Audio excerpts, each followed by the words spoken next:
Sa isang party, pinahiya ang ating bidang prinsesa ng kanyang fiancé, kasama ang babaeng ipinagpalit sa kanya. Siya si Scarlett Elvandimion, isang anak ng duke na pina-engage kay Prince Luke na siya ngayon nga tinraidor siya, at gustong magpakasal kay Princess Terenetsa. Nainis si Scarlett pero hindi iyon pinakita. Sa halip, nag-request muna siya ng isa. Iyon ay ang suntukin ang parehas na prinsesa at prinsipe, kasama na ang iba pang mga taong kumampi sa prinsipe. Na-engage na sila simula bata pa sila ng duke at ng hari sa kanilang lugar. Simula pagkabata, si Scarlett ay mahilig ng manuntok. Dahilan niya ay para iyon sa ikabubuti ng bansa. Samantala naman itong si Luke ay ginawagan ni siyang alipin. Kahit anong gawin niyang pakikiusap sa tatay niya, wala siyang magawa kung di magtiis. Dumating ang araw na naging 15 years old na sila. Ganun pa rin ang trato sa kanya. Slave. Gagamitin sa kung anong gusto ni Prince Luke. Samantala, ang reputasyon niya sa pagiging isang ice princess sa academy ay kasindak-sindak dahil lagi siyang nag-i-ace sa kanyang mga subjects. Pero di pa rin yon sapat kay Luke at nagalit sa kanya dahil di siya binili ng lunch ni Scarlett. Hinatak siya nito palabas at tinutukan ng sandata, nagsiselos sa kung anumang achievement na meron siya. Inis na inis ang prinsesa to the point na nakakamaw na ang kanyang kamay nang sumingit ang isa pang prinsipe. Si Julius von Palistan. Ang unang prinsipe at kapatid ni Prince Luke. Si Julius ay isang ideal prince na laging nasa tama para sa ikabubuti ng kaharian. Samantalang si Prince Luke naman, siya ang madaling mamanipulate ng mga baboy, mga mapanlinlang na tao. Nalaman nitong may ginagawang kalokohan ang kapatid kaya naman niya ito tinukso. Sinubukan siyang pigilan ni Luke pero di niya nagawa at tumakas na lamang. Nagpasalamat si Scarlett kay Prince Julius, ngunit nainis siya agad dito sa onti nilang pag-uusap. Mukha kasing fin-flirt siya eh. Sumunod na araw, nalaman nila ang resulta ng exams at nakatop isa si Julius at tinukso ang prinsesa. Nainis si Scarlett kaya naman maigi siyang nag-aral. Sumunod na araw, siya na ang top isa. Pero kahit pagbati ng maganda ni Prince Julius kinainisan niya hanggang sa umabot ng hindi niya pagpapansin dito. Hanggang sa paglakad niya pa uwi, sinundan siya ng prinsipe. Napatingin siya dito at nagtanong ba't ba siya sinusundan nito. Maganda at interesting raw siyang specimen sabi ng lalaki. Nainis siya dito. Ngayon, sa pagbabalik sa kasalukuyan. Tinraidor na siya ni Prince Luke kay Princess Terenetsa na mukhang strawberry. Nang mapayagan siya sa request niya, walang hesitasyong sinuntok si Terenetsa. Sunod niyang binalibag ang mga taong walang nagawa kung hindi maging corrupt sa kaharian nila. Natakot si Luke sa prinsesa at napaupo sa sahig. Nagmamakaawa. Pero sinuntok pa rin siya nito. Kahit naabutan si Scarlett ng kanyang kuya at unang prinsipe, di siya tumigil. Dumampi pa rin ang kamao niya sa mukha ng pangalawang prinsipe. Pero bigla siyang nahimatay sa paggamit ng sobra sa kapangyarihan. Nang magising si Scarlett, may maid na nakapatong sa kanya, gusto siyang paslangin. Nasuntok niya agad ito at na-stuck sa wall.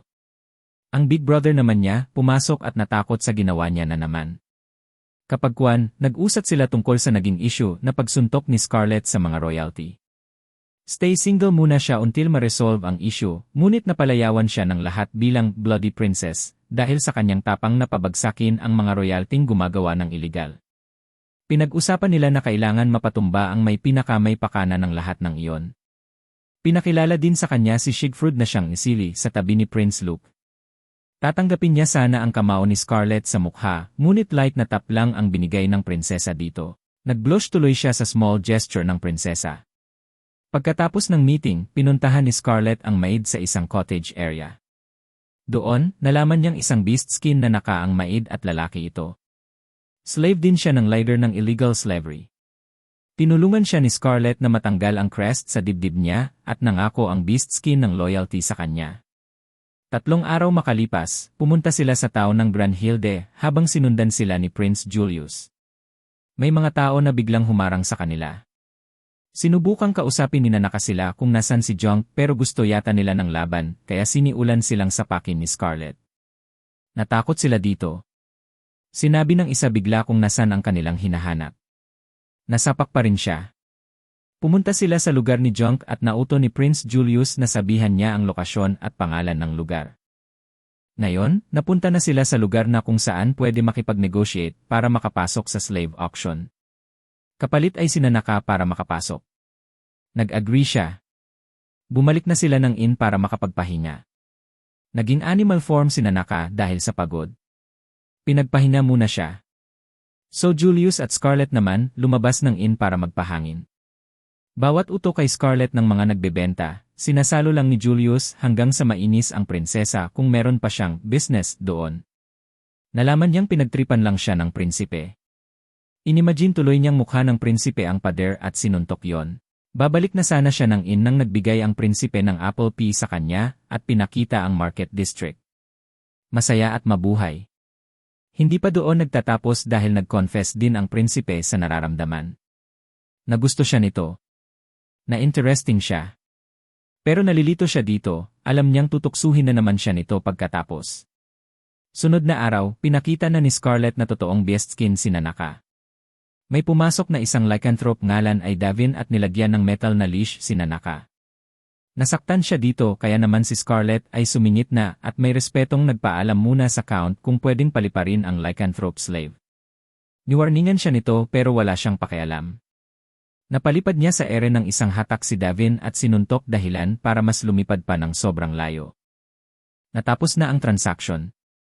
Biglang nasundo si Scarlett ng kanyang kuya at ng prinsipe at bumalik sila sa Royal Palace. Nagalit ang kuya ni Scarlett sa ginagawa ni Prince Julius at ng ating bidang prinsesa dahil delikado. Gusto siyang pauwiin ng kanyang kuya pero hindi siya pumayag. Mas gusto niya pang manuntok ng mga masasamang aristokrat kesa maging isang inosenteng prinsesa na nakakulong lang. At masaya siya na nakakasapak siya. Nagrereklamo sobra ang kuya niya sa pag-aalala pero tinutukso lang siya ng prinsipe at prinsesa. Samantala naman si Godwin ay inutusan ng isa sa High Dragon para patumbahin si Scarlett. Saka binigyan rin siya ni Terenetza ng baril.